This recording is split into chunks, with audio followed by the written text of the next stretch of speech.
Yo, good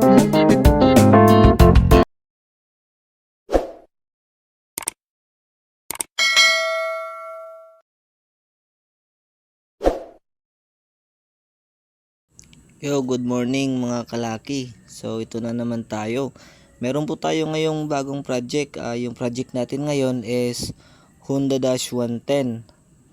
Yung problema po nito mga kalaki ay lagi pong nagmo-moist yung kanyang spark plug. Maka 2 o 3 metro pong takbo. Pag tinignan po uli yung spark plug, nagmo-moist po siya. Ang itim-itim na may mga kasamang carbon. So dinala po sa atin dito sa shop yung motor para ipa-check po kung ano po talaga yung nagiging problema nito. So yung naiisip po natin na problema nito, posible po kaya yung piston ring niya, o di kaya yung valve seal, o di kaya yung bore. Tara, check po natin mga kalaki. Yung unit po na gagawin natin ay Honda Dash 110. Okay. So yung nagiging problema po nito mga kalaki ay itong spark plug niya ay lagi pong nababasa, lagi pong basa pag tinatanggal. So bago pa lang kakalinis pa lang po, ilang araw lang, 3 araw, 4 na araw, sipale basa uli. So ngayon po kakalinis lang po ata nito kasi hindi po siya basa hindi po siya gaanong basa. Kakalinis lang po ata nito. So, pero ayaw po mandar ng makina. So tatry pa rin po natin. Tatry natin siyang paandarin. Papaandarin natin siya, ikikik natin siya kasi drain na po yung battery niya. I-kick po natin siya, testing po natin kung aandar talaga. Okay, tara, testing po natin.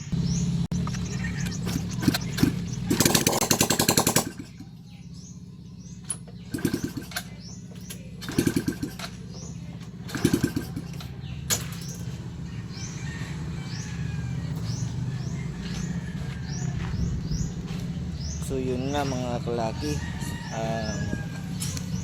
hard start po siya. Okay, so yung gagawin po natin ngayon mga kalaki is babaklasin lang po natin yung cylinder head nya. Ilang beses na po kasi itong tinotono, ganun pa rin po, nagmo-moist pa rin po yung spark plug nya. Kahit anong gawing tono po sa carb nito, ganun pa rin po. Kinukuha yung tamang mixture, ganun pa rin po. Lagi pong basa yung spark plug nya. So babaklasin na po natin yung ulo ng motor. Paalala lang po mga kalaki, sa tuwing gagawa po tayo ng motor, tatalasan lang po natin yung memorya at pag-iisip natin. Habaan na rin po natin yung ating mga pasensya, kasi sa tuwing gagawa po tayo ng motor, di po natin maiiwasan, mag trial and error po tayo dyan. Kaya habaan po natin yung pasensya natin, kasi kung maiksi po yung pasensya natin, hindi po natin magugustuhan yung kalalabasan ng gawa natin. Kaya sa tuwing gagawa po tayo ng motor, mag-iingat po tayo lagi.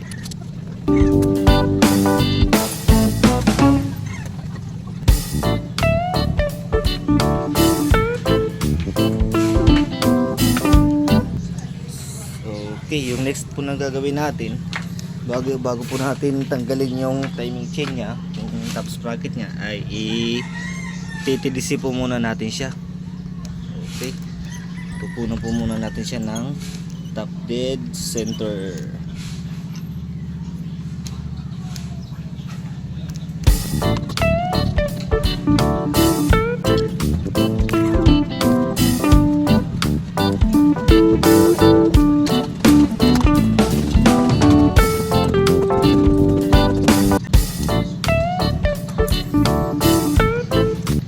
Po pala mga kalaki, take note lang po, bago nyo po kalasin tong ulo, dapat po naka TDC po yun talaga yung makina.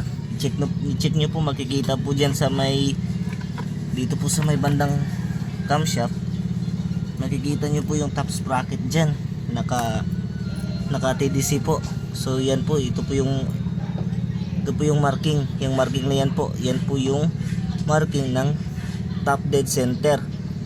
Tsaka dito po sa flywheel, may makikita po kayo dyang letter T nakahiga, dapat nakasentro po, kagaya po ng ganyan, nakasentro. So okay, focus po natin, yun, dapat po nakasentro yung T dito po, dito nakasentro. Saka itong marking na to, saka itong marking na po ito, dapat po nakasentro po dito sa bandang taas po, sa top ng ulo. So pag nakaganyan na po yung position ng top sprocket nyo po, tsaka yung flywheel nyo nakaposisyon na po ng ganon, so pwede nyo na pong baklasin to, itong buong ulo po. Okay, tara, baklasin na po natin.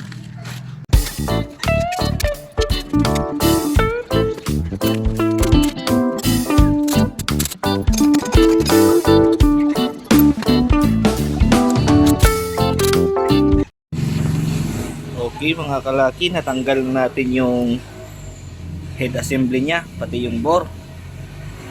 Ito na po yung head, kargado na po siya carbon. Hindi pa naman po masyado, pero meron na pong carbon. What? Ito naman po yung bore block nya, wala pa naman pong tama. So dito po tayo ngayon sa piston. So take note lang po, pag magtatanggal po tayo ng lock ng pin, yan po, kung tatanggalin po natin yan, maglalagay po tayo ng basahan dito, para po kung in case po na tumalsik yung lock na yan, yung ring sa loob ng pin, What? kung sakali man po tumalsik yan, hindi po papasok sa loob. Kasi once po na pumasok yan sa loob, naku po, overhaul yung labas ng makina. Oh my god. Imbis na dito lang po yung ayusin natin, head lang po, mag-overhaul na tayo niyan kung pumasok to.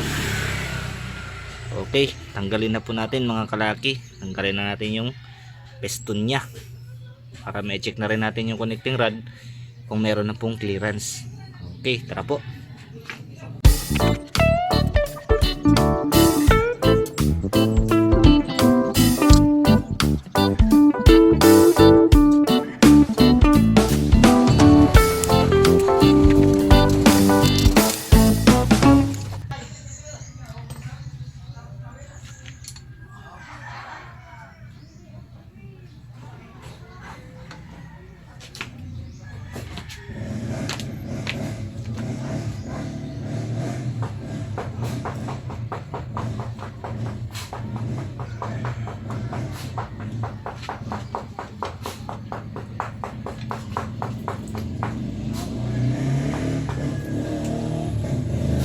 So okay po siya.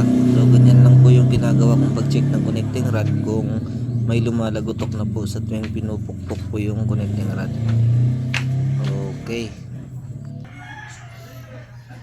So napag-alaman po natin mga kalaki na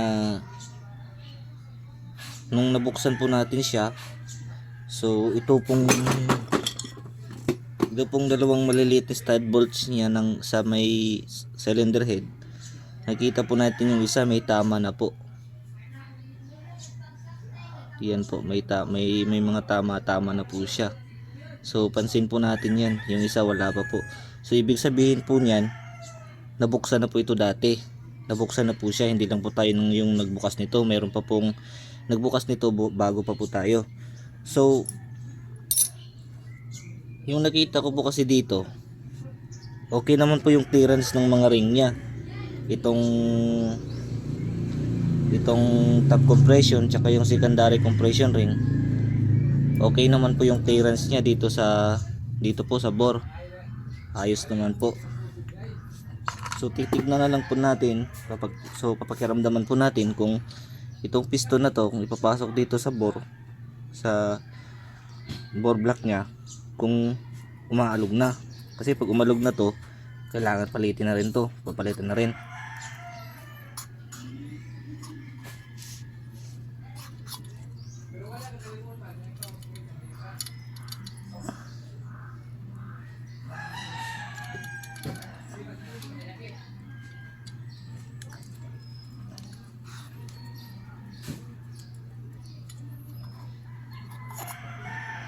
So wala po palang problema. Wala pong problema to. Mahigpit na mahigpit pa po yung piston niya. So wala po talaga siyang clearance. Hindi po siya umaalog. So hindi nga po nahuhulog. So mahigpit na mahigpit pa po siya. So okay pa po itong piston na to. Okay rin po yung bore block niya. Tsaka okay rin naman po yung ring. So ipapakita natin uli yung clearance ng mga ring niya, yung dalawang ring, yung top compression tsaka yung secondary compression ring.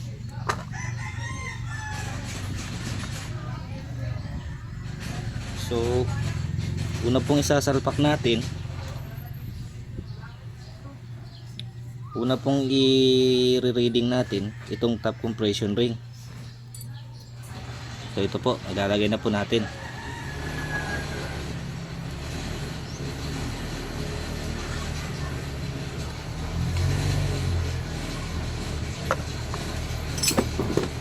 So makikita nyo po, yan po, dyan po banda makikita nyo po, swabing swabe po yung gap nya. So ayos pa po yan, halos buhok lang po ng yung pagitan nya. Tapos titignan naman po natin yung secondary.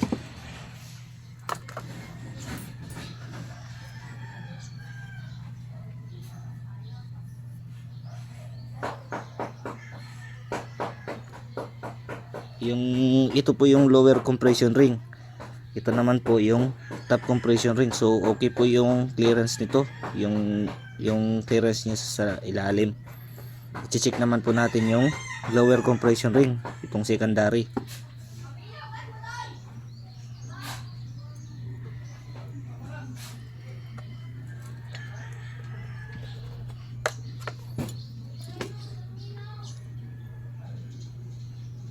So nakita po natin, ayos din po yung clearance nya. Makikita po natin banda dito, yan po. So ayos pa po yung clearance nya. Okay po yan sa secondary compression ring, yung lower compression. So okay po ito, wala po palang problema sa ring nito. Yung nagka-problema lang po talaga kanina, sa totoo lang po, nung binuksan ko, itong dalawa na to nagkabaligtaran po, nagkapalit ng pwesto. Ibis na ganito po, top compression tsaka secondary, naging ganyan po. Tapos halos po, kukonti lang po yung gap nya. Halos ganyan lang po nung binuksan ko kanina. So may posibilidad po talaga na magmo-moist yung spark plug nya. So ngayon po lilinisan po natin to.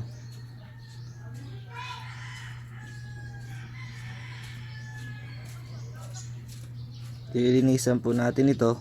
Tapos ito rin po, yung mga valves niya po, yung exhaust tsaka intake valves, yung dalawang valves na yan, hahasain na rin po natin. Tapos po natin to linisan. Okay, linisan na po natin.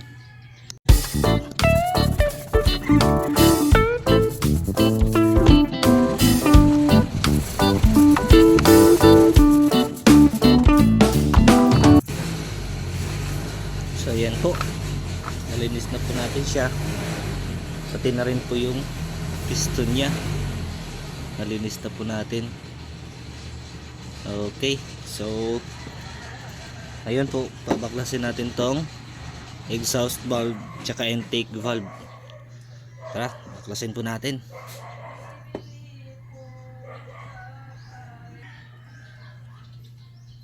So okay, natanggal na po natin yung mga valves nya. So ngayon po, lilinisan na lang po natin yung mga balbula na to. Ito po, yan po, tatanggalin po natin yung mga exist na carbon nya. Pagkatapos po natin siyang linisan, hahasain na din natin siya. Yun po, tatanggalin po natin yung mga carbon na yan. So pag natanggal na po natin yung carbon na yan, pati dun sa kabila, lilinisan na po natin yan. Tsaka magpapalit na rin po tayo ng valve seal. Yan po yung papalitan natin, valve seal. Kasi po nakita po natin nung nabuksan natin siya kanina, yung valve seal po na ginamit ay hindi po pang 110, kundi po pang CG125. So malalaki po siya. Isa rin po to sa nakita kong posibilidad na nagmo-moist po yung spark plug nya. Kasi nga po malaki yung valve seal nya, maluwag yung ikinabit nila. So may posibilidad po talaga na dadaan po dito sa mismong valves yung mga oil na binobomba dito sa ulo. So pag nakapasok po yung oil, meron po siyang kunting usok na napoproduce. So kargado po oil yung combustion natin. Bawat po sunog ng combustion ng air and fuel, nasasama po yung oil nya. So iyon po yung nagiging basa. Okay, good evening mga kalaki. So ito na nga,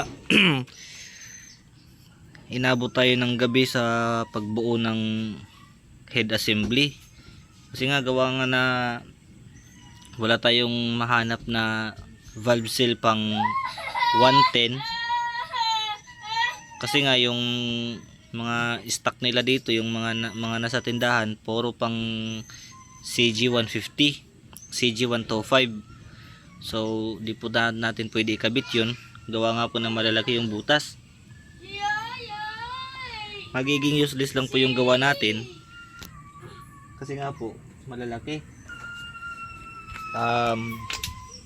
Iba po kasi yung butas ng CG125 kasi po malalaki po yung butas nya, yung dadaan ng valve seal. So ito po yun, masyado po malaki yung butas nya.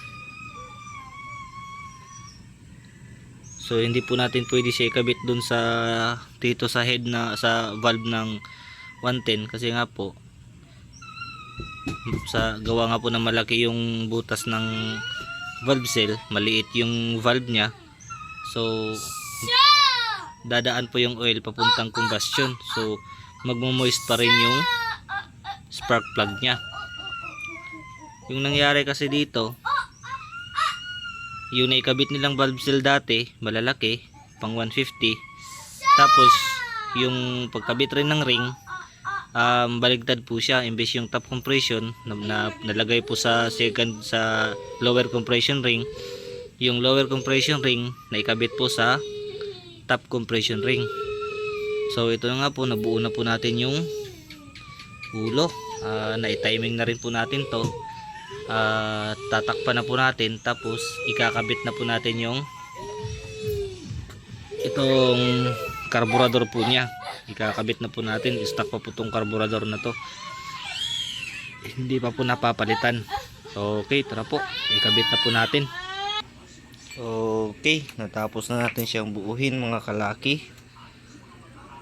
So ito na po yung head assembly nya. Pasensya na po kayo, medyo madilim.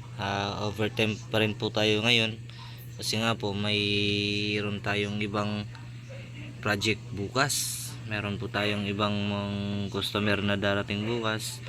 So overtime po tayo ngayon para bukas wala na po iba tayong iisipin. Okay na po siya. So konting timing na lang po sa carburetor at magiging ayos na po siya. Tapos mamaya po titignan natin yung spark plug nya kung magmo-moist pa rin po. Okay, tara, paandarin na po natin. I-kick lang po muna natin kasi nga po gawa na na-drain yung battery. matagal-tagal din po na drain yung battery. Iuna po natin yung susi. Yun. So medyo mahina lang po yung neutral nya. Start na po natin.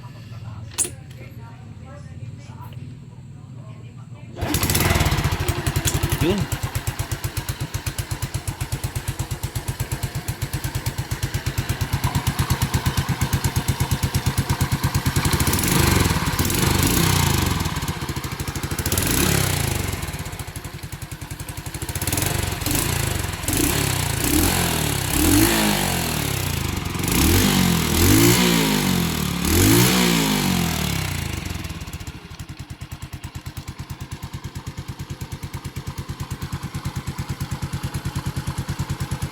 Bababaan lang po natin konti yung minor nya kasi masyado pong mataas yung minor.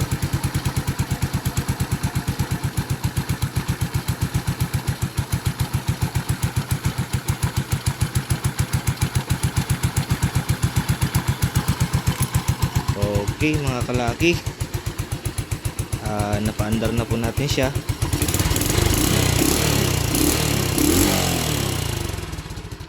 Tapos i-check po natin saglit yung spark plug nya kung ano po yung itsura. Okay, buksan na po natin. So ito na po yung itsura ng spark plug nya.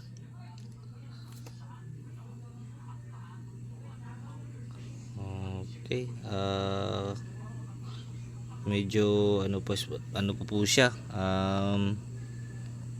medyo rich po siya. Rich po yung mixture nya. So bukas po ng umaga